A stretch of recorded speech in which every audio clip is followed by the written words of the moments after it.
ക്രിസ്തേശുവിൻ്റെ മഹനീയമായ നാമത്തിൽ നിങ്ങൾക്ക് എല്ലാവർക്കും വന്ദനം ചെയ്യുകയാണ്. ഒരു പ്രാവശ്യം കൂടി ഈ വചനഘോഷ ശുശ്രൂഷയിലേക്ക് നിങ്ങളെ സ്വാഗതം ചെയ്യുന്നു. ഇന്ന് തുടർച്ചയായിട്ട് യേശുവിൻ്റെ ഉപമകൾ എന്ന വിഷയത്തെക്കുറിച്ച് നാം പഠിച്ചുകൊണ്ടിരിക്കുകയാണ്. ഇന്ന് നാം പഠിക്കുവാൻ പോകുന്നത് അതായത് ഈ വർഷവും ഒരു സാവകാശം നൽകുക എന്നുള്ളതിനെക്കുറിച്ചാണ്. തിരുവചനത്തിൽ നമുക്ക് പഠിക്കുന്നതിന് മുൻപായിട്ട് നമുക്ക് നമ്മുടെ ദൈവത്തോട് പ്രാർത്ഥിക്കാം. ഞങ്ങളെ സ്നേഹിക്കുന്ന സ്വർഗീയ വാഴ്ത്തപ്പെട്ട ദൈവമേ, അവിടുത്തെ പരിശുദ്ധ നാമത്തിന് വീണ്ടും നന്ദിയോടെ സ്തോത്രം. അടിയങ്ങൾക്കായി ഒരുക്കിയിരിക്കുന്ന ഈ വചനഘോഷത്തിനായി നന്ദിയോടെ സ്തോത്രം. ക്രിസ്തുവിൻ്റെ ഉപമകളെ അടിയങ്ങൾ പഠിക്കുകയാണ്. അടിയങ്ങളുടെ ജീവിതത്തിൻ്റെ ഭാഗമായി തീരുവന്നോക്കണം. കർത്താവ് സഹായിക്കണം. അവിടുത്തെ സാന്നിധ്യത്താൽ ഞങ്ങളെ നിറയ്ക്കണം. യേശുവിൽ കൂടി താഴ്മയുടെ വിനയമായി ചോദിക്കുമ്പോൾ കൃപയോടെ കേൾക്കുമാറാകണമേ. യേശുവിൻ്റെ ഉപമകളെക്കുറിച്ച് നാം ചിന്തിച്ചുകൊണ്ടിരിക്കുകയാണ്. കണിശമായിട്ടും മനുഷ്യൻ്റെ മനസ്സിൽ കൂടി പോയിക്കൊണ്ടിരുന്നായ അനേക തരത്തിലുള്ള ചിന്തകൾക്ക് മറുപടി കൊടുക്കുകയായിരുന്നു യേശു ക്രിസ്തു തൻ്റെ ഉപമകളോട് ചെയ്തത്. ഈ ഉപമകളൊക്കെയും ദൈവത്തിൻ്റെ സ്നേഹം, ദൈവത്തിൻ്റെ കരുണ നിഴലിട്ട് കാണുവാൻ തക്കവണ്ണം സാധിക്കും. കാരണം സുവിശേഷം നമ്മോട് അനുശാസിക്കുന്നത്, ലൂക്കോസിൻ്റെ സുവിശേഷം നാം വായിക്കുന്നത്, മനുഷ്യപുത്രൻ മനുഷ്യരുടെ പ്രാണങ്ങളെ നശിപ്പിപ്പാനല്ല രക്ഷിപ്പാനത്രേ വന്നത്. അപ്പോൾ ദൈവത്തിൻ്റെ ഉദ്ദേശം, യേശുക്രിസ്തു ഈ ഭൂമിയിൽ വന്നതിൻ്റെ ഉദ്ദേശം മനുഷ്യനെ രക്ഷിക്കുവാൻ വേണ്ടിയാണ്. വീണ്ടും യോഹന്നാൻ്റെ സുവിശേഷം 3:17 ഞാൻ വായിക്കുന്നു, ദൈവം തൻ്റെ പുത്രനെ ലോകത്തിൽ അയച്ചത് ലോകത്തെ വിധിപ്പാനല്ല, ലോകം അവനാൽ രക്ഷിക്കപ്പെടുവാനത്രേ. അപ്പോൾ യേശുക്രിസ്തുവിൻ്റെ ഈ ഭൂമിയിൽ വന്നതിൻ്റെ ഉദ്ദേശം എന്തായിരുന്നു? അത് മറ്റൊന്നുമല്ല, മനുഷ്യരോട് കരുണ കാണിപ്പാനും ന്യായവിധിയിൽ ഉൾപ്പെട്ടു പോകാതെ അവർ നല്ലവരായി ജീവിക്കുവാൻ വേണ്ടിയാണ്. എന്നാൽ പല മനുഷ്യർക്കും ഒരു മാനസാന്തരത്തിൻ്റെ അനുഭവമില്ലായിരുന്നു. അതിനെക്കുറിച്ച് പറയുവാൻ തക്കവണ്ണമാണ് കർത്താവായ യേശു അടുത്ത ഉപമ പറയുന്നത്. എന്താണ് ആ ഉപമയെക്കുറിച്ച് പറയുന്നത്? ആ ഉപമ കർത്താവ് പറഞ്ഞു, ഒരുത്തന് തൻ്റെ മുന്തിരിത്തോട്ടത്തിൽ നട്ടിരുന്ന ഒരു അത്തിവൃക്ഷത്തെക്കുറിച്ചതായ ഉപമയാണ്. അത്തിവൃക്ഷം എന്ന് പറയുമ്പോൾ സാധാരണ നമുക്കറിയാം ഫലം കായ്ക്കുന്ന ഒരു വൃക്ഷമാണ് അത്തിവൃക്ഷം. എന്നാൽ ഈ സാഹചര്യത്തിൽ അത് ഒന്നുമില്ലാത്ത, ബാരനാണ്, ഫലമില്ലാത്തതായ ഒരു അത്തിവൃക്ഷമാണ്. അപ്പോൾ യേശുക്രിസ്തുവിൻ്റെ ശിഷ്യന്മാർ ചുറ്റുപാടുമുണ്ടായിരുന്നു. അവർ ചില കാര്യങ്ങളൊക്കെയും കർത്താവിനോട് പറയുകയുണ്ടായി. കാരണം ആ ഇടയിൽ ഒരു അപകടമുണ്ടായി. ഈ അപകടമുണ്ടായെന്ന് പറഞ്ഞാൽ അതിനെക്കുറിച്ച് കണിശമായിട്ടും ന്യൂസ് അല്ലെങ്കിൽ വാർത്ത എല്ലായിടത്തും പരന്നുകൊണ്ടിരിക്കുകയാണ്. അപ്പോൾ ഏതെങ്കിലും ഒരു കാര്യം ഒരിടത്ത് സംഭവിച്ചാൽ അത് കണിശമായിട്ടും ആ ചുറ്റുപാടുകളിലൊക്കെയും ആ വിശേഷം എല്ലായിടത്തും പറയാറുണ്ട്. എന്നാൽ ഈ പറയപ്പെട്ട സംഭവത്തിൽ അത് ഒരു ന്യായവിധിയുടെ അല്ലെങ്കിൽ അവരുടെ മരണത്തിന് ഏതോ ചില കാരണമാണ് എന്ന് ഉള്ള ഒരു ആശയമാണ് അവിടെ പൊന്തി വന്നത്. എന്നാൽ അതിനെക്കുറിച്ച് കർത്താവായ യേശു ക്രിസ്തു കൊടുക്കുന്ന മറുപടിയാണ് നമുക്ക് ലൂക്കോസിൻ്റെ സുവിശേഷം 13-ാമത്തെ അധ്യായത്തിൽ 1 മുതൽ താഴോട്ട് വായിക്കുമ്പോൾ കാണുന്നത്. അവിടെ താനിപ്രകാരം നാം വായിക്കുകയാണ്, ആ സമയത്ത് തന്നെ അവിടെ ഉണ്ടായിരുന്ന ചിലർ പീലാത്തോസ് ചില ഗലീലക്കാരുടെ ചോര അവരുടെ യാഗങ്ങളോട് കലർത്തിയ വർത്തമാനം അവനോട് അറിയിച്ചു. അവൻ ഉത്തരം പറഞ്ഞത്, ആ ഗലീലക്കാർ ഇത് അനുഭവിക്കാർ എല്ലാ ഗലീലക്കാരിലും പാപികളായിരുന്നുവെന്ന് നിങ്ങൾ തോന്നുന്നുവോ? അല്ലല്ല, മാനസാന്തരപ്പെടാഞ്ഞാൽ നിങ്ങൾ എല്ലാവരും അങ്ങനെ തന്നെ നശിച്ചു പോകും എന്ന് ഞാൻ നിങ്ങളോട് പറയുന്നു എന്ന് കർത്താവ് പറയുണ്ടായി. വീണ്ടും വേറൊരു കാര്യം കൂടി പറഞ്ഞു, അല്ല, ശിലോഹാമിലെ ഗോപുരം വീണു മരിച്ചുപോയ ആ 18 പേർ യെരുശലേമിൽ പാർക്കുന്ന സകല മനുഷ്യരിലും കുറ്റക്കാരായിരുന്നു എന്ന് തോന്നുന്നുവോ? അല്ലല്ല, മാനസാന്തരപ്പെടാഞ്ഞാൽ നിങ്ങളെല്ലാവരും അങ്ങനെ തന്നെ നശിച്ചു പോകും എന്ന് ഞാൻ നിങ്ങളോട് പറയുന്നു. അപ്പോൾ ഇപ്പം ചില സംഭവങ്ങൾ നടക്കാം, നമ്മുടെ ഇടയിലും അങ്ങനെ സംഭവങ്ങൾ നടക്കാറുണ്ട്. അപ്പോൾ അതുകൊണ്ട് അവർ നികൃഷ്ടന്മാരാണ് അല്ലെങ്കിൽ അവർ പാപികളാണ് എന്നുള്ള ചിന്താഗതി ഒരിക്കലും പാടില്ല. പിന്നെയോ, ദൈവം നമുക്ക് സമയം തന്നിരിക്കുന്നത് മാനസാന്തരപ്പെടുവാൻ വേണ്ടിയാണ്. മാനസാന്തരപ്പെടാഞ്ഞാൽ അവരെ പോലെ തന്നെ നാമും നിത്യതയിലേക്ക് നിത്യമായി നശിക്കുന്ന ഒരു സാഹചര്യത്തിലേക്ക് വഴിപ്പെടും. അതുകൊണ്ട് അങ്ങനെ വരാതിരിക്കാൻ വേണ്ടി നാം എന്തു ചെയ്യണം? അതിനെക്കുറിച്ച് പിന്നീട് കർത്താവ് ഒരു ഉപമ പറയുകയുണ്ടായി. അവനൊരു ഉപമയും പറഞ്ഞു. ഒരുത്തന് തൻ്റെ മുന്തിരിത്തോട്ടത്തിൽ നട്ടിരുന്ന ഒരു അത്തിവൃക്ഷം ഉണ്ടായിരുന്നു. അവൻ അതിൽ ഫലം തിരഞ്ഞു വന്നു. കണ്ടില്ല താനും. അവൻ തോട്ടക്കാരനോട്, ഞാനിപ്പോൾ 3 സംവത്സരമായി ഈ അത്തിയിൽ ഫലം തിരഞ്ഞു വരുന്നു, കാണുന്നില്ല താനും. അതിനെ വെട്ടിക്കളക, അത് നിലത്തെ നിഷ്ഫലമാക്കുന്നത് എന്തിന് എന്ന് പറഞ്ഞു. അതിന് അവൻ, കർത്താവേ, ഞാൻ അതിന് ചുറ്റും കിളച്ചു, വളമിടുവോളം ഈ ആണ്ടുകൂടെ നിൽക്കട്ടെ, മേലാൽ കായ്ച്ചില്ലെങ്കിലോ അതിനെ വെട്ടിക്കളയാം എന്ന് ഉത്തരം പറഞ്ഞു. അപ്പോൾ ഇവിടെ അതായത് ദൈവം അവരെ സ്വർഗീയമായ ചില നല്ല ആലോചനകൾ മനസ്സിലാക്കുവാൻ വേണ്ടിയാണ് ഈ ഉപമ അവരോട് പറഞ്ഞത്. കാരണം ആ വ്യക്തികളുടെ ഇടയിൽ അവർക്ക് തെറ്റിദ്ധാരണകൾ അനവധി ഉണ്ടായിരുന്നു. എന്നാൽ ദൈവത്തിൻ്റെ ഗ്രഹം, അതായത് യഹൂദ അല്ലെ തിരഞ്ഞെടുക്കപ്പെട്ടതായ ജാതി, അത് എങ്ങനെയുള്ളതാകുന്നു, അല്ലെങ്കിൽ അവരെ ദൈവം വേർതിരിച്ചതാണ് എന്തിനു വേണ്ടിയാണ്? അതായത് സുവിശേഷം മറ്റുള്ളവരോട് പറയുവാൻ വേണ്ടി ആയത്. എന്നാൽ അവരെന്ത് ചെയ്തു? തെറ്റിപ്പോയി. ദാവീദ് രാജാവ് പറയുന്ന, അല്ലെങ്കിൽ ദാവീദ് രാജാവ് ഇസ്രയേൽ മധുര നാരകം, അല്ലെങ്കിൽ അങ്ങനെ മുന്തിരി തോട്ടം എന്നിങ്ങനെയൊക്കെയും പറയുന്നുണ്ട്. യെശയ്യാ പ്രവാചകൻ ഇപ്രകാരം പറയുന്നു, 5:7 ഞാൻ വായിക്കുകയാണ്. സൈന്യങ്ങളുടെ യഹോവയുടെ മുന്തിരിത്തോട്ടം ഇസ്രയേൽ ഗ്രഹവും അവൻ്റെ മനോഹരമായ നടുതല യഹൂദ പുരുഷന്മാരുമാകുന്നു. അവർ ന്യായത്തിനായി കാത്തിരുന്നു, എന്നാൽ ഇതാ അന്യായം, നീതിക്കായി നോക്കിയിരുന്നു, എന്നാൽ ഇതാ ഭീതി. അപ്പോൾ ദൈവം ഇസ്രയേൽ മക്കളിൽ നിന്ന്, യഹൂദ ഗോത്രത്തിൽ നിന്ന് എന്താഗ്രഹിച്ചു? ന്യായം ആഗ്രഹിച്ചു. എന്നാൽ അവിടെ എന്താണ് സംഭവിക്കുന്നത്? അവിടെ നടക്കുന്നത് അന്യായമാണ്. അവിടെ നടക്കുന്നത് അതേ ഭീതിക്ക് യോഗ്യമായ കാര്യങ്ങളാണ്. ആയതുകൊണ്ട് അതായത് ഇന്ന് ജീവിച്ചിരിക്കുന്നതായ നമ്മുടെ അവസ്ഥയും അതുപോലെ തന്നെയാണ്. കാരണം പ്രത്യേകിച്ച് യേശുക്രിസ്തുവിൻ്റെ കാലത്ത് നടന്നായ കാര്യമാണ്. ഏകദേശം 3 വർഷം എന്ന് പറയുമ്പോൾ തൻ്റെ ആ പരസ്യ ശുശ്രൂഷയുടെ കാലമാണ്. ആ കാലത്ത് യഹൂദ ഗോത്രത്തിൽ നിന്ന്, ഇസ്രായേൽ മക്കളിൽ നിന്ന് നല്ല ഫലം ഉണ്ടാകുവാൻ തക്കവണ്ണം ദൈവം ആഗ്രഹിച്ചു. എന്നാൽ അത് സംഭവിച്ചില്ല. അതിനെയാണ് കർത്താവ് അവിടെ ഈ ഫലമില്ലാത്തതായ അത്തിവൃക്ഷത്തെക്കുറിച്ച് പറയുന്നത്. കാരണം ദൈവം തൻ്റെ സ്നേഹത്താൽ മനുഷ്യരിൽ നിന്ന് കണിശമായിട്ടും നല്ല ഫലം കായ്പാൻ തക്കവണ്ണം ആഗ്രഹിക്കുന്നു. യെശയ്യാ പ്രവാചകൻ വീണ്ടും 61 3-ാമത്തെ അധ്യായം ഞാൻ വായിക്കുകയാണ്. അവൻ മഹത്വീകരിക്കപ്പെടേണ്ടതിന് അവർക്ക് നീതിവൃക്ഷങ്ങളെന്നും യഹോവയുടെ നടുതലെന്നും പേരാകും. അപ്പോൾ അവരിൽ ദൈവം എന്താണ് ആഗ്രഹിക്കുന്നത്? മറ്റൊന്നുമല്ല, മറ്റുള്ളവരിലേക്ക് സുവിശേഷം ദൈവ സ്വഭാവം പകർത്തുക എന്നുള്ളതാണ്. അതുപോലെ തന്നെ മരിക്കുന്നതിന് മുൻപായിട്ട് അതെ തൻ്റെ മക്കളെ അനുഗ്രഹിച്ച കൂട്ടത്തിൽ യോസഫിനെ കുറിച്ച് ഇപ്രകാരമാണ് യാക്കോബ് പറയുന്നത്. അതൊരു അനുഗ്രഹമാണ്, അതൊരു പ്രവചനമായിരുന്നു. നമുക്ക് വായിക്കാം. ഉൽപ്പത്തി പുസ്തകം 49 22 25 വാക്യങ്ങൾ. യോസഫ് ഫലപ്രദമായൊരു വൃക്ഷം, അതിന് കൊമ്പുകൾ മതിൽമേൽ പടരുന്നു. നിൻ പിതാവിൻ്റെ ദൈവത്താൽ അവൻ നിന്നെ സഹായിക്കും. സർവശക്തനാൽ തന്നെ അവൻ മീതെ ആകാശത്തിൻ്റെ അനുഗ്രഹങ്ങളാലും താഴെ കിടക്കുന്ന ആഴത്തിൻ്റെ അനുഗ്രഹങ്ങളാലും മുലയുടെയും ഗർഭത്തിൻ്റെയും അനുഗ്രഹങ്ങളാൽ നിന്നെ അനുഗ്രഹിക്കും. ഇത് യാക്കോബ് തൻ്റെ മരണത്തിന് മുൻപായിട്ട് ജോസഫിനെ അതുപോലെ തന്നെ അതിൻ്റെ ഓരോ മക്കളെയും അനുഗ്രഹിക്കുന്ന കൂട്ടത്തിൽ അനുഗ്രഹിച്ച് പറഞ്ഞതാണ്. കാരണം എന്താണ് അവിടെ പറയുന്നത്? നമുക്ക് വായിക്കാൻ തക്കവണ്ണം സാധിക്കും. ജോസഫ് ഫലപ്രദമായൊരു വൃക്ഷം. അപ്പോൾ ഈ അത്തിവൃക്ഷം എന്നുദ്ദേശിക്കുന്ന അത്തി നടുന്നതിന് വേണ്ടിയാണ് ഫലമുണ്ടാകുവാൻ. നമുക്കറിയാം, നമ്മുടെ വീടുകളുടെ ചുറ്റുപാടുമായിട്ട് പലതരത്തിലുള്ള മരങ്ങളൊക്കെയും ഉണ്ട്. മാവ്, പ്ലാവ്, അതൊക്കെയും ഉള്ളത് എന്തിനു വേണ്ടിയാണ്? നല്ല ഫലം കായ്പാൻ വേണ്ടിയാണ്.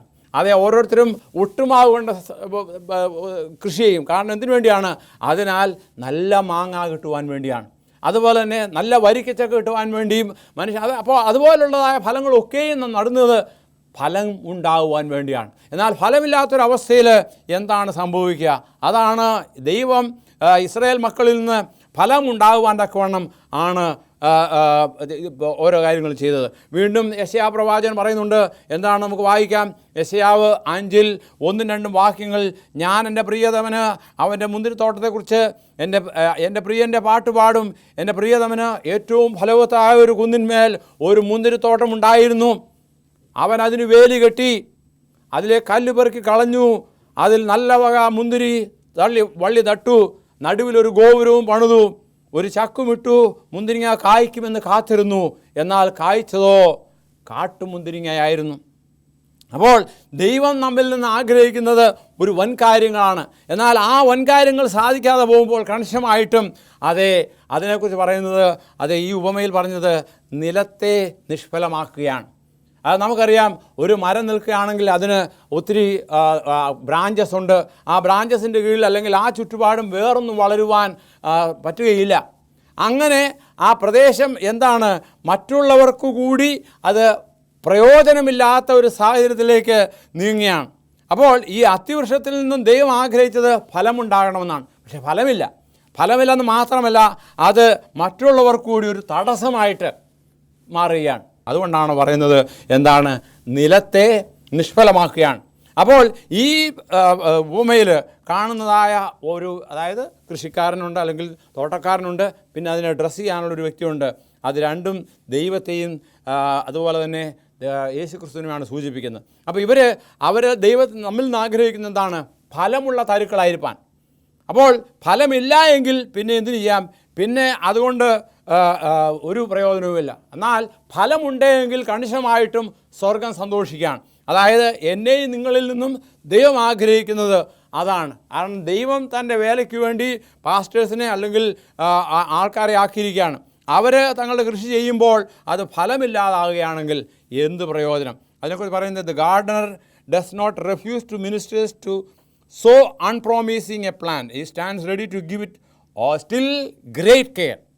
അതായത് ഇപ്പോഴും എന്താണ്, നല്ല ശുശ്രൂഷ ചെയ്യുവാൻ തക്കവണ്ണം ദൈവം ആഗ്രഹിക്കുകയാണ്. അത് ഓരോ വ്യക്തിയിൽ, നാം ആകുന്ന ഓരോ വ്യക്തിയിലും ദൈവം ആഗ്രഹിക്കുകയാണ്. പക്ഷേ അതില്ലാതെ പോയാൽ എന്ത് സംഭവിക്കും? So the father and the son were on their love for the chosen people. അതായത് പിതാവും പുത്രനും എന്തു വേണ്ടിയാണ്? തൻ്റെ തിരഞ്ഞെടുക്കപ്പെട്ടതായ ജനത്തിന് വേണ്ടി എപ്പോഴും തൻ്റെ സ്നേഹം നൽകുവാൻ തക്കവണ്ണം ഒരുക്കമാണ്. അതിപ്പോഴും ഒരുക്കമാണ്. എന്നാൽ ഫലമില്ലാത്തൊരവസ്ഥയിൽ എന്താണ് സംഭവിക്കുന്നത്? അത് നമുക്കറിയാം. സാധാരണ ഒരു മരം വളർന്നു കഴിഞ്ഞാൽ അതിന് വേണ്ട വളവും വെള്ളവും അതുപോലെ സൂര്യപ്രകാശവും എല്ലാം ദൈവം കൊടുക്കുകയാണ്. അതായത് നാം ഒരു ഗാർഡനർ എന്നുള്ള തോട്ടക്കാരെന്നുള്ളതിൽ തോട്ടക്കാരൻ ചെയ്യുന്നു, അതുപോലെ ദൈവവും ചെയ്യുന്നു. എന്നാൽ അതിന് ഫലമില്ലാതായാൽ അത് നാം എന്തിയാണ്, നമുക്ക് അല്ലെങ്കിൽ ദൈവം ആഗ്രഹിക്കുന്ന ഫലമില്ലാതാവുമ്പോൾ അത് മറ്റുള്ളവർക്കും അതൊരു തടസ്സമായിട്ട് മാറുന്നു. അപ്പോൾ പിന്നീടുള്ള അവസ്ഥ എന്താണ്? അതിനെ വെട്ടിക്കളക. അപ്പോൾ വീണ്ടും തോട്ടക്കാരൻ പറയാണ്, അയ്യോ ഒരു വർഷം കൂടി നിൽക്കട്ടെ, ഞാനതിന് വീണ്ടും വളം ചെയ്യുന്ന പോലെ എല്ലാ കാര്യങ്ങളും ചെയ്യാം, ഈ വർഷം ഇല്ലെങ്കിൽ നമുക്ക് വേണ്ടതുപോലെ ചെയ്യാം.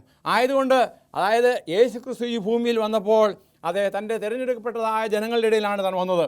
എന്നാൽ അവർ തന്നെ അംഗീകരിക്കുകയോ തന്നെ അല്ലെങ്കിൽ തനിക്ക് സാക്ഷിയായിരിക്കുകയോ ചെയ്യാതെ വന്നുകൊണ്ട് അവസാനം എന്ത് ചെയ്തു? ഈ യേശുവിനെ ക്രൂശീകരിപ്പാൻ തക്കവണ്ണം അവരെ തീരുമാനിച്ചു. അങ്ങനെയുള്ള തീരുമാനമെടുത്തപ്പോൾ പിന്നെ ദൈവസന്നിധിയിൽ തന്നെ ഏൽപ്പിച്ചു. അവർ തന്നെ കൊണ്ടുപോയി ശിക്ഷിച്ചു, തനിക്ക് ക്രൂശ് വഹിച്ചു, ക്രൂശിൽ തറച്ചു. എന്നാൽ ഈ യേശുക്രിസ്തു പിന്നെയും കൃപയുടെ വാതിൽ തുറന്നുകൊണ്ട് അവർക്ക് വേണ്ടി എന്ത് ചെയ്തു? അവർക്ക് വേണ്ടി പ്രാർത്ഥിക്കുകയായിരുന്നു. താൻ ഇപ്രകാരം പ്രാർത്ഥിച്ചു, എന്നാൽ യേശു പിതാവേ, ഇവർ ചെയ്യുന്നത് ഇന്നതെന്ന് അറിയായതുകൊണ്ട് അവരോട് ക്ഷമിക്കണമേ എന്ന് താൻ പ്രാർത്ഥിച്ചതായ സാഹചര്യമാണ് നാം ഓർത്തു നോക്കുക. മാനുഷികമായി ചിന്തിക്കുകയാണെങ്കിൽ ഇപ്രകാരം ഒരു പ്രാർത്ഥിക്കുക അത് വളരെ ബുദ്ധിമുട്ടുള്ളൊരു കാര്യമാണ്. കാരണം നമുക്കറിയാം എത്രമാത്രം കഷ്ടപ്പാടിലൂടെ കർത്താവ് കടന്നുപോയി, എത്രമാത്രം പ്രയാസം, വേദന. മാനുഷികമായി ഞാൻ പറഞ്ഞല്ലോ, ഒരു കൈയുടെ ഒരു ചെറുവിരൽ ഒരു ശകലമൊന്നും മുറിഞ്ഞാൽ മതി എന്ന് മാത്രം വേദനയുണ്ട്. അതുപോലെ ഒരു ഇഞ്ചക്ഷൻ, ഒരു സൂചി നമ്മുടെ ദേഹത്ത് കുത്തുകയാണെങ്കിൽ എന്തുമാത്രം വേദനയുണ്ട്. ഇതൊക്കെയും അതിനേക്കാൾ ഉപരിയായിട്ട് ഈ കർത്താവ് ഇതൊക്കെയും സഹിച്ചു. ഓർത്ത് നോക്കുക, സാധാരണയായിട്ട് ഇന്നത്തെ കാലത്തൊക്കെയും ഓപ്പറേഷൻ ചെയ്യുന്നത് അനസ്തീഷ്യ അല്ലെങ്കിൽ മയക്ക് മരുന്ന് കൊടുത്തിട്ടാണ്. എന്നാൽ ഒരു കാലത്ത്, ഞാൻ എൻ്റെ ചെറുപ്പകാലത്ത് ഓർക്കുകയാണ്, അന്ന് ഈ അനസ്തീഷ്യയുടെ ഉപയോഗം വലുതായിട്ടില്ല. കാര്യമായിട്ടുള്ള മറ്റേത് സൂചി ഇങ്ങനെ കുത്തി കയറ്റി തയ്ക്കുന്ന ഒരു രീതി, പച്ച മാംസത്തിൽ അവൻ്റെ സകല സെൻസസും വേദന ഉള്ള ഭാഗത്തുകൂടി അതിന് അവർക്ക് യാതൊരു മടിയില്ലായിരുന്നു, അന്ന് ചെയ്യുന്നു. ഇന്ന് പക്ഷേ കൂടുതലും മയക്കുമരുന്നുണ്ട്. പക്ഷേ മയക്കുമരുന്ന് ചെയ്തിട്ടാണ് ചെയ്യുന്നത്. ഒന്നുകിൽ ആ ലോക്കൽ അനസ്തീഷ്യ അല്ലെങ്കിൽ സെൻട്രലൈസ്ഡ് ഉള്ള അനസ്തീഷ്യ കൊടുത്ത്. എന്നാൽ അങ്ങനെയുള്ള കാര്യങ്ങളൊന്നുമില്ല. കർത്താവിനെ മുറിഞ്ഞ് അത് ഇഞ്ചിഞ്ചായിട്ട് മുറിക്കുന്ന ഒരു സാഹചര്യമാണ്. തലയിൽ മുള്ളു വെച്ച് അതിനെ അമർത്തി പിന്നെ ചാട്ടുവാറ് കൊണ്ട് അടിച്ചു. അത് മാത്രമല്ല, അവർ അനേകരെ അസഭ്യങ്ങൾ പലതും പുലമ്പി. ഇതൊക്കെ അതായത് മാനസികമായും ശാരീരികമായും എത്രമാത്രം വേദന താൻ സഹിച്ചു എന്ന് ഓർത്ത് നോക്കുക. ആ സാഹചര്യത്തിലാണ് കർത്താവ് ഇപ്രകാരം ഒരു പ്രാർത്ഥന പ്രാർത്ഥിക്കുന്നത്. എന്നാൽ യേശു പിതാവേ, അവർ ചെയ്യുന്നത് എന്തെന്നറിയായികൊണ്ട് അവരോട് ക്ഷമിക്കണമേ എന്ന് പറഞ്ഞു. അത് ഞാൻ പറഞ്ഞല്ലോ, മാനുഷ്യമായിട്ട് നമ്മുടെയൊക്കെ ജീവിതത്തിൽ ഇങ്ങനെ എന്തെങ്കിലും അനുഭവം ഉണ്ടെങ്കിൽ ഏതെങ്കിലും നിസ്സാരമായ കാര്യം മതി മുഴുവനായിട്ട് നമ്മുടെ സകല ദേഷ്യവും വരുവാൻ തക്കവണ്ണം. എന്നാൽ എത്രമാത്രം ഇതൊക്കെയും കട്ടിച്ചൊതുക്കിക്കൊണ്ട് അതേ അവർക്ക് വേണ്ടി പ്രാർത്ഥിപ്പാനുള്ളതായൊരു മനോഭാവം, ഒരു സന്മനസ് ദൈവത്തിനുണ്ടായിരുന്നു. ഞാൻ അവിടെ കൊണ്ട് അവസാനിക്കുന്നില്ല. അതേ ദൈവത്തിൻ്റെ സുവിശേഷം ശിഷ്യന്മാരിലൂടെ അനേക ഇടങ്ങളിലേക്ക് പോകുവാൻ തക്കവണ്ണം, അതേ പ്രത്യേകിച്ച് പറയുമ്പോൾ യെരുശലേമിൽ ആദ്യമായിട്ട് സുവിശേഷം പ്രസംഗിക്കപ്പെട്ടു. അത് ചെയ്യാൻ പാടില്ല എന്നുള്ള കർശന നിർദ്ദേശമുണ്ടായി. എന്നാൽ അവിടെ തൻ്റെ അടുത്തോടുകൂടി ശിഷ്യന്മാർ പ്രത്യേകിച്ച് പത്രോസ് പറയുകയാണ്, ഞങ്ങൾ ദൈവത്തെയാണ് അനുസരിക്കേണ്ടത്, നിങ്ങളെയല്ല. അപ്പോൾ അത്രമാത്രം പറയുവാൻ തക്കുള്ളതായ ഒരു തൻ്റെ ഇടം അവർക്കുണ്ടായി. എന്തുകൊണ്ടാണ്? ദൈവത്തിൻ്റെ പരിശുദ്ധാത്മാവ് പ്രവർത്തിച്ചതുകൊണ്ടാണ്, പരിശുദ്ധാത്മാവിൻ്റെ ശക്തി അവർക്കുണ്ടായിരുന്നുകൊണ്ടാണ്. അങ്ങനെ സുവിശേഷം എല്ലായിടത്തും പരക്കുവാൻ തുടങ്ങി. എന്നാൽ അതോടൊപ്പം തന്നെ അതേ പ്രയാസങ്ങൾ, പെർസിക്യൂഷൻ ഉണ്ടായി എന്ന് നാം പഠിക്കുന്നുണ്ട്. അതേ ദൈവത്തിൻ്റെ സഭയുടെ ഉന്നമനത്തിനായിട്ട് അവർ 7 നല്ല വ്യക്തികളെ ശിഷ്യന്മാരെ സഹായിപ്പാൻ, അപ്പോസ്തലന്മാരെ സഹായിപ്പാനായി തിരഞ്ഞെടുത്തു. അതിലുള്ളതായ ഒരു വ്യക്തിയായിരുന്നു സ്റ്റേഫാനോസ് തൻ്റെ ഇടത്തോടുകൂടി ദൈവവചനത്തെ എല്ലായിടും പ്രസംഗിച്ചുകൊണ്ടേയിരുന്നു. എന്നാൽ ഇത് സഹികെട്ട് അവനെ കൊല്ലുവാൻ തക്കവണ്ണം കള്ളസാക്ഷികളുടെ സഹായത്തോടെ അവനെ കല്ലെറിയുവാൻ തക്കവണ്ണം ഉള്ളൊരു സാഹചര്യം അപ്പോസ്തല പ്രവൃത്തികൾ 6-ാമത്തെ അധ്യായത്തിൽ വിവരിക്കുന്നുണ്ട്. എന്നാൽ അവിടെ തന്നെ നമുക്കറിയാവുന്ന ഒരു കല്ല് ഏറ് കൊള്ളുമ്പോൾ തന്നെ ചിലപ്പോൾ മനുഷ്യൻ താഴെ വീഴും. എന്നാൽ ഇവിടെ എല്ലാവരും കൂടെ ചുറ്റും നിന്ന് കല്ലെറിയുകയാണ്. അങ്ങനെ ആ കല്ലെറിഞ്ഞതായ സാഹചര്യത്തിൽ എന്താണ് സംഭവിക്കുന്നത്? അവൻ അവിടെ വീണില്ല, അവൻ മുട്ടുകുത്തി നിൽക്കുകയാണ്. അപ്പോൾ തന്നെ കണ്ടുകൊണ്ടിരുന്നവരെ കണ്ടതെന്താണ്? അവൻ്റെ മുഖം ഒരു ദൈവദൂതൻ്റെ മുഖം പോലെ അവരെല്ലാവരും കണ്ടു. ആ കൂട്ടത്തിൽ ശൗലെന്ന് പറയുന്നതായ പിന്നീട് അപ്പോസ്തലനായ പൗലോസും ഉണ്ടായിരുന്നു. എന്നാൽ പൗലോസ് ഈ കാര്യങ്ങൾക്ക് വേണ്ടി അവർ സാക്ഷിയായിരുന്നു. പ്രത്യേകിച്ച് പറഞ്ഞപ്പോൾ ഈ കല്ലെറിയുന്നവരുടെ എല്ലാം വസ്ത്രം ശേഖരിച്ച് അവിടെ സൂക്ഷിച്ച് വെച്ചത് ഈ വ്യക്തിയായിരുന്നു. കാരണം അവരെല്ലാം നേരത്തെ തയ്യാറായിട്ടാണ് വന്നത്. അങ്ങനെ വന്നതായ സാഹചര്യത്തിൽ പൗലോസ് അതിന് കൂട്ടുസാക്ഷിയായിരുന്നു, അല്ലെങ്കിൽ കൂട്ടുനിന്നിരുന്നു. എന്നാൽ അതുകൊണ്ടൊന്നും ഈ സ്റ്റേഫാനോസിൻ്റെ വിശ്വാസത്തിന് ഒരു കോട്ടവും ഉണ്ടായില്ല. അവൻ സ്വർഗത്തിലേക്ക് തൻ്റെ കണ്ണുയർത്തിക്കൊണ്ട് ദൈവവും യേശുക്രിസ്തുവും ഇരിക്കുന്നതായ കാഴ്ച കണ്ടുകൊണ്ട് തന്നെ സമർപ്പിച്ചു. അതായത് താൻ അവിടെ മരിച്ചു. എന്നാൽ അവിടെ കൊണ്ട് സുവിശേഷം അവസാനിക്കുന്നില്ല. ഇത്രമാത്രം എല്ലാം ചെയ്തതായ യേശുക്രിസ്തു ഈ ഭൂമിയിൽ വന്നു. പ്രവചന നിവൃത്തി പ്രകാരം ഓരോ കാര്യങ്ങൾ വരെ പഠിപ്പിച്ചു. അതിനുശേഷം കർത്താവ് പറയുകയാണ്, ഇനി അതിൽ എന്ത് ചെയ്യുവാനുള്ളൂ? ഇത് യെശയ്യാ പ്രവാചകൻ 5-ാമത്തെ അധ്യായത്തിൽ 4-ാമത്തെ വാക്യത്തിനാണ് ഉദ്ധരിക്കുന്നത്. ഇനി ഇതിൽ എന്ത് ചെയ്യുവാനുള്ളൂ? അതായത് ദൈവം ചെയ്യേണ്ട കാര്യങ്ങളെല്ലാം ഇസ്രായേൽ മക്കൾക്ക് വേണ്ടി ചെയ്തു. പിന്നീട് നമുക്ക് കാണുന്നത് എന്താണ്? സുവിശേഷം മറ്റുള്ളവരിലേക്ക് പോവുകയാണ്. അതിനെക്കുറിച്ച് വീണ്ടും യെശയ്യാ പറയുമ്പോൾ, യഹോവയായി ഞാനതിനെ സൂക്ഷിക്കും, ക്ഷണം പ്രതി ഞാനതിനെ നനയ്ക്കും, ആരും അതിനെ തൊടാതിരിക്കേണ്ടതിന് ഞാനതിനെ രാവും പകലും സൂക്ഷിക്കും. യെശയ്യാവ് 27:3 ഞാൻ വായിച്ചത്. അപ്പോൾ ദൈവം ഇത്രമാത്രം കാര്യങ്ങളൊക്കെയും ചെയ്തു. അതിനുശേഷം ഇനി എന്താണ് സംഭവിക്കുന്നത്? മനുഷ്യൻ്റെ ഹൃദയം കഠിനപ്പെട്ടിട്ട് അവന് യേശുവിനെ തിരസ്കരിച്ചു, സുവിശേഷം പറയുന്നതായ വിശ്വാസികളെ തിരസ്കരിച്ചു. അതിൻ്റെ അനന്തരഫലമാണ് പിന്നെ സുവിശേഷം ജാതികളിലേക്ക് പോകുന്നതായൊരു സാഹചര്യം നാം കാണുന്നത്. ദൈവത്തിൻ്റെ പരിശുദ്ധാത്മാവ് വെട്ടിക്കളക, അത് നിലത്തെ നിഷ്ഫലമാക്കുന്നു എന്ന് ഉള്ള ഒരു സാഹചര്യം കർത്താവായ യേശുക്രിസ്തുവിലൂടെ തിരുവചനത്തിലൂടെ നാം പഠിക്കുകയാണ്. അപ്പോൾ എൻ്റെയും നിങ്ങളുടെയും അവസ്ഥ എന്താണെന്ന് നാം ഓർത്ത് നോക്കുക. നമുക്കറിയാം ദൈവം വേണ്ടതെല്ലാം ചെയ്തു. നമുക്ക് സുവിശേഷം ഗ്രഹിപ്പാൻ തക്കവണ്ണം അനേകം മുഖാന്തരങ്ങളിലൂടെ സുവിശേഷം നിങ്ങൾ ശ്രദ്ധിച്ചുകൊണ്ടിരിക്കുകയാണ്. എന്നാൽ ഈ സമയം നാം തക്കത്തിൽ വിനിയോഗിക്കാതിരുന്നാൽ സംഭവിക്കുക എന്താണ്? അതേ, നമുക്ക് വായിക്കാം. അതെ, ഇന്ന് ദൈവം നിങ്ങളെ വിളിക്കുകയാണ്. അതെ, ഇത് ഞാൻ യെശയ്യാ പ്രവാചകനിൽ നിന്ന് വായിക്കുകയാണ്. ഇസ്രായേലേ, നിന്റെ ദൈവമായ യഹോവയുടെ അടുക്കിലേക്ക് മടങ്ങിച്ചെല്ലുക. നിന്റെ അകൃത്യ നിമിത്തമല്ലോ നീ വീണിരിക്കുന്നത്. നിങ്ങൾ അനുതാപവാക്യങ്ങളോടുകൂടി യഹോവയുടെ അടുക്കൽ മടങ്ങി വന്ന് അവനോട് സകല അകൃത്യവും ക്ഷമിച്ച് ഞങ്ങളെ കൃപയോടെ കൈക്കൊള്ളണമെന്ന് പ്രാർത്ഥിക്കുക. കണിശമായിട്ടും നമ്മുടെ ദൈവം നമ്മെ അംഗീകരിക്കും എന്നാണ് ഈ സംഭവത്തിൽ നിന്ന് നാം മനസ്സിലാക്കുന്നത്. ആയതുകൊണ്ട് അതേ, മുടിയനായ പുത്രൻ്റെ കഥയെ കുറിച്ച് ഞാൻ കഴിഞ്ഞ ദിവസം പറയുകയുണ്ടായല്ലോ. അതേ, നാം മാനസാന്തരപ്പെട്ട് തിരികെ ചെല്ലുന്ന ഏത് വ്യക്തിയെയും അംഗീകരിപ്പാൻ തക്കവണ്ണം ദൈവം എപ്പോഴും ഒരുക്കമാണ്. ആ ദൈവസ്നേഹം, യേശുവിൻ്റെ സ്നേഹം, പിതാവിൻ്റെ സ്നേഹം, അതേ, നമ്മെ എന്താകണം? അതേ, ഇവിടെ താവടി ഞാൻ വായിക്കുന്നത്, ദൈവമോ, അതേ, ഞങ്ങളുടെ ദൈവമോ എന്ന് പറയാൻ കഴിയില്ലെന്നുള്ള ആ ചിന്താഗതിയോടുകൂടി, അതേ, എൻ്റെ അപ്പാ, നിന്നെ പിതാവെന്ന് വിളിക്കുവാൻ എനിക്ക് യോഗ്യതയില്ല, ഒരു വേലക്കാരനെ പോലെ കരുതണമെന്നുള്ള എന്നുള്ളതായ താല്പര്യത്തിൽ അവിടെ നിന്നാൽ അവിടെ പറയുന്നത്, ഞാൻ അവരെ ഔദാര്യമായി സേവിക്കുന്നു. ഞാൻ യെശയ്യാ പ്രവചനം വായിക്കുകയാണ്. ഞാൻ ഇസ്രായേലിനെ മഞ്ഞ് പോലിരിക്കും, ഞാൻ താമര പോലെ പൂത്ത് ലെബാനൻ വനം പോലെ വേരൊന്നും, അവൻ്റെ കൊമ്പുകൾ പടരും, അവൻ്റെ ഭംഗി ഒലിവൃക്ഷത്തിൻ്റെ ഭംഗി പോലെയും, അവൻ്റെ വാസന ലെബാനോൻ്റെ ഇതുപോലെയും ഇരിക്കും. അവൻ്റെ നിഴൽ പാർക്കുന്ന വീണ്ടും ധാന്യം വിളയിക്കുകയും മുന്തിരിവള്ളി പോലെ തളിർക്കുകയും ചെയ്യും. അതിൻ്റെ കീർത്തി ലെബാനോനിലെ വീഞ്ഞിൻ്റെ പോലെ ഇരിക്കും. എഫ്രൈമേ, നീ എനിക്കും വിഗ്രഹങ്ങൾ തമ്മിൽ എന്ത്? ഞാൻ അവന് ഉത്തരം അരുളി എന്നെ അവനെ കടാക്ഷിക്കുകയും ഞാൻ തടച്ചിരുന്ന സരളവൃക്ഷം പോലെ ആകുന്നു. എങ്കിൽ ഫലം കണ്ടുകിട്ടും. ആയതുകൊണ്ട് നമ്മിൽ ഫലമുള്ള തരുക്കളായി വളരുവാൻ നാം എല്ലാവരും ഒരുങ്ങുക. ദൈവം നമുക്ക് തന്നിരിക്കുന്ന സമയം ഇനി അധികമില്ല. ആയതുകൊണ്ട് അവൻ്റെ വരവിന് വേണ്ടി കാത്തിരിപ്പാൻ ദൈവം നമ്മെ ഓരോരുത്തരും സഹായിക്കട്ടെ. നമുക്ക് നമ്മുടെ ദൈവത്തോട് പ്രാർത്ഥിക്കാം. ഞങ്ങളെ സ്നേഹിക്കുന്ന സ്വർഗീയ വാഴ്ത്തപ്പെട്ട ദൈവമേ, അവിടുത്തെ സ്നേഹം, കരുണ, അത് അടിയങ്ങൾ അവിടുത്തെ ഉപമകളിലൂടെ കാണുവാൻ ഞങ്ങൾക്ക് സഹായിച്ചതിന് നന്ദിയുടെ സ്തോത്രം. അടിയങ്ങൾ ഫലമുള്ള തരുക്കളായി തീരുവാൻ തക്കവണ്ണം അവിടുത്തെ പരിശുദ്ധാത്മാവ് ഞങ്ങളോട് കൂടുതലായി സംവാദിക്കുകയും ദൈവത്തിൻ്റെ ദൈവികമായൊരു തീരുമാനമെടുത്തുകൊണ്ട് അവിടുത്തെ സന്നിധിയിൽ കടന്നു വരുവാൻ ഞങ്ങളെ സഹായിക്കുകയും ചെയ്യണമേ. ഒരു പിതാവ് തൻ്റെ കുഞ്ഞിനെ എത്രയധികം സ്നേഹിക്കുന്നു എന്നുള്ളതായ സ്നേഹം അടിയങ്ങൾ മനസ്സിലായിക്കൊണ്ട് ആ ദൈവത്തിൻ്റെ അടുത്തേക്ക് മടങ്ങി വരുവാൻ അവിടുന്ന് ഇടയാക്കണമേ. നാളുവരെ അടിയങ്ങളെ കാത്ത് നന്ദിയുടെ സ്തോത്രം. ചെയ്ത അനുഗ്രഹങ്ങൾക്കെല്ലാം നന്ദിയുടെ സ്തോത്രം. എല്ലാം യേശുവിൽ കൂടി താഴ്മയുടമനെയുമായി ചോദിക്കുമ്പോൾ കൃപയോടെ കേൾക്കുമാറാകണമേ. ആമേൻ. എൻ്റെ പ്രസംഗം കേട്ടുകൊണ്ടിരിക്കുന്ന എല്ലാവർക്കും ഞാൻ നന്ദി പറയുന്നു.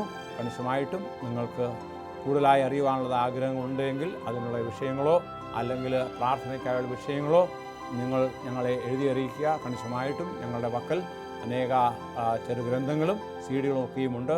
അത് നിങ്ങൾക്ക് അയച്ചു